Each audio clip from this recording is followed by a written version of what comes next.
Des camions qui manœuvrent à l'Institut provincial d'enseignement technique de promotion sociale de Farciennes, c'est le lot quotidien des élèves de la seule école de promotion sociale qui forme des conducteurs cars et poids lourds en région wallonne. Et pourtant, ce jour-là, c'est la toute grande foule. C'est que, en fait, ce ne sont pas tant les poids lourds que l'on est venu voir que la dalle sur laquelle ils circulent. Elle vient d'être rénovée par la province de Hainaut à concurrence d'un montant qui avoisine le million d'euros sur fonds propres. Elle devient de ce fait la plus moderne de Wallonie, mais surtout, elle est agréée pour que l'on puisse y faire passer tous les examens poids lourds, ce qui permettra d'en amortir le coût assez rapidement. Et tant qu'à améliorer les conditions d'apprentissage des élèves, l'école vient aussi de se doter d'un simulateur de pointe.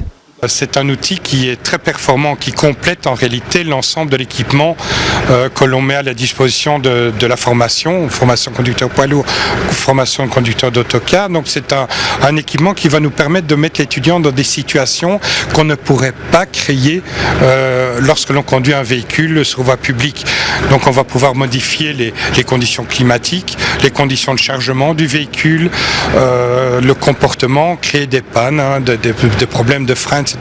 Donc ça veut dire que c'est vraiment un complément par rapport aux véhicules que les fonds sociaux mettent à notre disposition. Avec ces deux nouveaux outils, on entre de plein pied dans ce que la région wallonne essaye de mettre sur pied pour relancer l'économie. On a besoin de formation dans un très très grand nombre de secteurs, donc il ne faut en négliger aucun et il faut évidemment être très attentif à des secteurs dans lesquels il y a des grandes opportunités d'emploi et où il y a effectivement de la pénurie. Et donc c'est clair que tout ce qui est lié à la logistique est très prometteur. On est une région d'Europe très bien située sur la carte, on a des routes, des canaux, etc., etc. Donc tout ce qui est lié au transport, à la logistique, notamment, ce sont certainement des secteurs porteurs. Il ne reste plus qu'à continuer à former des conducteurs poids lourds, un métier en pénurie de main-d'œuvre. Chaque élève qui sortira d'ici trouvera un job dans les mois qui suivent.